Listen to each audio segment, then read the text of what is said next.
Welcome, delivery men of the apocalypse. If you thought carrying packages in the rain was just for messengers, Hideo Kojima is here to remind you that it can be an experience that makes you laugh, cry, and question human existence. Death Stranding 2, On the Beach is the sequel to the most polarizing game of 2019, and it arrives with more ambition, more madness, and yes, more Norman Reedus carrying babies in capsules. For newcomers, Death Stranding 2019 was a risky experiment, a game about connecting a post-apocalyptic world by delivering packages while dodging ghosts, rain that ages things, and impossible terrain. Sam Porter Bridges, Norman Reedus, was our hero, a messenger who reconnected America with the chiral network, a kind of supernatural internet. The sequel, Death Stranding 2, On the Beach, begins 11 months later, with Sam working for Drawbridge, a company that wants to expand that network to Mexico and Australia. But, as with everything Kojima touches, this is not just a delivery simulator. It's a mix of science fiction, philosophy, action, stealth, and, of course, moments so strange they make you Google, "What did I just watch?" The game, exclusive to PS5 for now, launched on June 26, 2025, and has generated enthusiastic reviews, scoring a 90 on Metacritic and a 92 on OpenCritic. But, is it really as good as they say? Or is it just Kojima being Kojima? If the first Death Stranding was a walking simulator, DS2 is a delivery sandbox on steroids. The core remains the same. You accept orders in shelters, prepare your gear, organize your cargo, and set off across treacherous terrain to deliver packages. But Kojima Productions has polished and expanded every aspect, making this sequel more accessible, more varied, and yes, more fun. The Mexico and Australia map is huge and diverse, with deserts, snowy mountains, forests, and prairies. Each biome has unique challenges: timefall, rain that ages objects and skin, sandstorms, overflowing rivers, and impossible cliffs. Route planning is key, and the game gives you tools like scanners, topographic maps, and a dynamic weather system that affects your decisions. Do you cross that river now or wait for the current to drop? These choices make every trip an adventure. Forget just walking. DS2 introduces monorails, bikes, industrial trucks, and even a coffin board to surf down hills. Vehicles are more robust, and you can customize them with turrets or retractable arms. There are also support drones and structures like cargo catapults that make trips more dynamic. My favorite moment: launching off a moving industrial cart to fall into a river and surf to my destination. Pure madness. The first game was clumsy in action, but DS2 feels like a distant cousin of Metal Gear Solid 5. You can use tranquilizer rifles, shotguns, blood grenades against BTs, beach things, and even a smoother melee combat system. Stealth is rewarding. Marking enemies, planning routes, and taking down guards unseen is addictive. The action sequences in parallel realities, no spoilers, are spectacular, like Remedy and Kojima had a creative baby. The APAS system gives you upgrades based on your playstyle.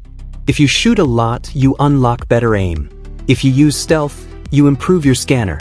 There's also a skill tree for transport enhancements, like carrying more weight or stabilizing Sam. This makes the game adapt to you, and it feels organic. The asynchronous multiplayer is still amazing. You can use bridges, roads, or ladders left by other players, and they can use yours. Giving and receiving likes creates a sense of community. Finding a rope on a cliff just when you need it is like receiving a digital hug. The variety is great, but sometimes overwhelming. The game gives you so many options: climbing gloves, retractable arms, drones, etc., that you can ignore most and stick with the basics. This creates a Diogenes syndrome in the menus, with items that seem unnecessary. Did I really need a surfboard for one mission? Although most orders are fun, some side missions feel like excuses to make you traverse the map. Carrying 500 kilos of fragile cargo to a distant shelter with no strong narrative can be tedious, especially if the terrain is hostile. These missions feel designed more to test your patience than your skill.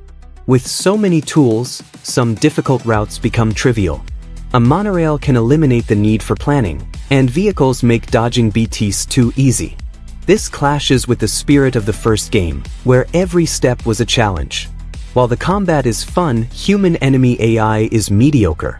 Sometimes they don't respond well to your actions, reducing stealth tension. BTs and the new Phantom Mechs are more challenging, but human bandits could have been smarter. I admit I became obsessed with optimizing my deliveries.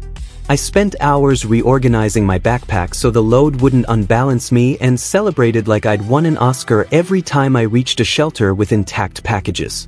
But I also got frustrated when a mission forced me to cross a desert without vehicles, only to find the reward was a ridiculous hat. DS2 makes you love and hate being a deliverman, and that's part of its charm. Kojima is known for his complex stories, and DS2 does not disappoint. The plot revolves around the question, should we have connected? Exploring themes like motherhood, grief, camaraderie, and the impact of technology on humanity. Sam, now more emotionally broken, leads a cast of eccentric characters aboard the DHV Magellan, his new home. The Magellan crew is a highlight. Fragile, Leah Seydoux, is more complex than ever. Tomorrow, Hal Fanning, brings mystery, and Dahlman, a stop-motion puppet, is absurdly charismatic. Interacting with them, through cutscenes or optional chats, makes you grow attached. My favorite, sitting with Dahlman in my room to discuss Moby Dick while he drinks coffee. Kojima loves cinema, and it shows. The sequences are visually stunning, with daring shots and direction that rivals Hollywood. Unlike the first game, the cutscenes are more concise, and you can pause them to consult the corpus, an encyclopedia that explains terms like chiralium or BT. This makes the story more accessible. The narrative tackles grief and parenthood with surprising sensitivity. No spoilers, but there are moments that bring tears, especially those involving Sam and Lou. But there's also humor, like celebrity cameos, Hi, George Miller, and absurd jokes that break the tension. If you didn't play the first Death Stranding, the game includes a recap video and the corpus to get you up to speed. Although I recommend playing the original, DS2 makes an effort not to alienate newcomers. The first game was a constant mystery, but in DS2 we already know the world's rules, BTs, timefall, beaches. Although it introduces new concepts, the sense of discovery fades. The corpus, while helpful, sometimes over-explains, taking away the narrative's magic. While the main story is solid, some side missions lack depth. Delivering a package for an NPC with no narrative context feels empty, and some mysteries, like certain character identities, are predictable if you pay attention. Kojima can't resist his Kojima moments. Watching Sam in a spa with a talking doll or dealing with excessive pop culture references can break immersion. For some, it's part of the charm. For others, it's a distraction. The story of DS2 had me on the edge of my seat for its final 10 hours, a whirlwind of emotion. But I also laughed out loud at a cameo so absurd I won't spoil it.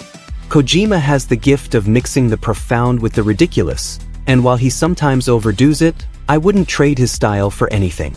There was a moment I paused a cutscene to Google whether a character was real or one of Kojima's inventions. Spoiler, it was the latter. Death Stranding 2 is a technical marvel that pushes the PS5 and the PS5 Pro, if you have one, to the limit. The Decima engine shines with hyper-realistic landscapes, smooth animations, and flawless performance. The environments are stunning, from Mexican deserts to Australian coasts. The attention to detail, footprints in the snow, timefall erosion, makes the world feel alive. The characters, especially Sam and Fragile, look like real actors thanks to facial animations. On PS5, you can choose between 4K at 30 FPS or 60 FPS with reduced fidelity. Both modes are smooth, with no performance drops or bugs in my 50 hours of play. The day-night cycle and weather effects, storms, fog, timefall, are not just visual, they affect gameplay. Crossing a canyon during a storm is as stressful as it is beautiful. In combat or with lots of items on screen, the UI can feel cluttered. The menus, while improved, are still somewhat complex for newcomers. Some animations, like entering shelters, repeat too often and lose freshness after 30 hours. A bit more variety would have helped.